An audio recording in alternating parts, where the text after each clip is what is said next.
Okay, so kukuhanin natin yung measurement in diameter. Kukuhanin natin yung diameter niya, and then gagamit tayo nitong off-cut. So lagay ko lang yung off-cut dito, and then ipupwesto ko siya dito sa ilalim, which is dito sa bottom ng bent hose, flexible hose. And then markahan ko siya dito, and then susukatin ko siya simula sa bottom up here.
Okay, so itutuloy natin ito ngayon, si oblique vertical.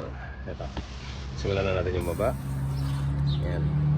And then mag-start naman tayo dito sa side na to. Itong side na to itutuloy natin. So ito yung board. Ito si oblique board. Pre-cut na siya lahat. So ang gagawin natin today, ipa-plumb natin siya simula dun sa baba. So it means yung groove niya is continuous lang all the way up. So magpa-plumb tayo ng isa dito, magmamark tayo ng isang plumb, and then saka natin sisimulan. And we have situation here.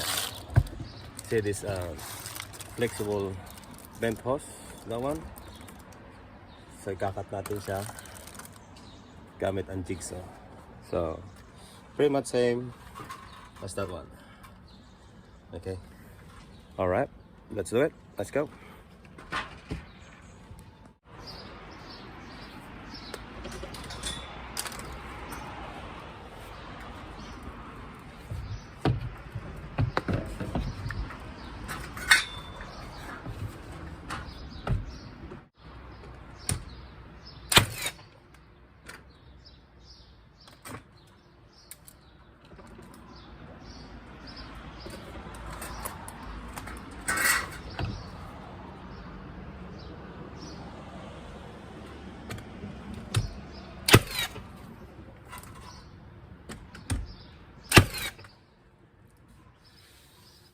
Okay, so kukuhanin natin yung measurement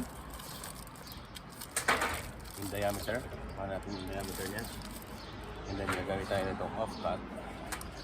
So lagay ko lang yung off-cut dito, and then ipupwesto ko siya dito sa ilalim, which is dito sa bottom ng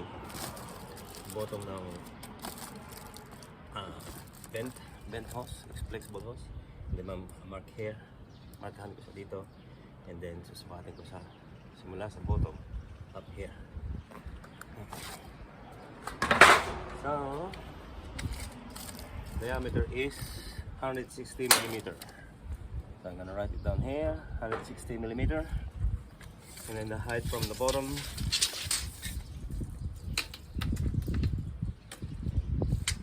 I got 2125. I'm gonna write down here 2125. So 2125 from the bottom. I'm gonna go up 160. And then I got mark here. I mark tayo dito. This is side, which is I mark it here. Yeah. And I go 160 that way. I'm gonna cut this hole. We're gonna cut one at a time. So one piece and one piece. And let's go.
That's it. This is how to cut. Nilapay natin siya ng primer. That's one of the instructions. Every cut need to apply primer. So you have to follow the instruction. Alright, that's it. So let it dry and we're gonna install it up there. Alright, so nakat na natin yung butas para sa ventilation. Ito na yan. So ito yung kinat natin. Cut natin sa ngayon.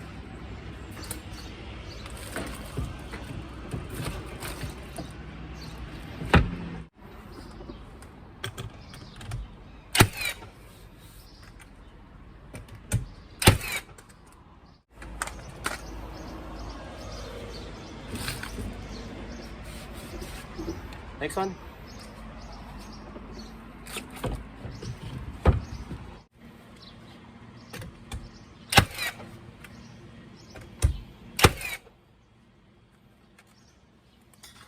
Right. So, ikabit na natin tatlo. Ito siya. So, ito na yung kinat natin na vent. Right up there. And we're gonna shoot it later. And so far, you have to carry on this one all the way here to the other corner. Let's do it.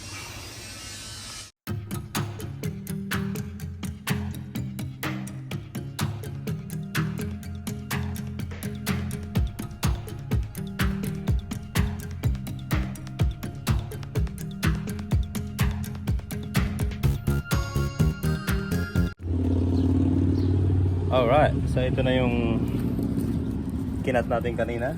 Yan. Ito na siya. Pwede na siyang sa natin yan. That's how we do it. Yeah, this is how we do the oblique. It's oblique Linea board from James Hardie. It's made in Australia. Yep. Tapos na natin tong oblique natin all the way down. And then we have to carry on this small piece here and then that corner there. Alright, that's it for today. Done all the oblique. This is oblique. Oblique weatherboard. It's all done now. So hanggang dito na lang mga ka-YouTube. Ito na nagtatapos ang ating vlog for today.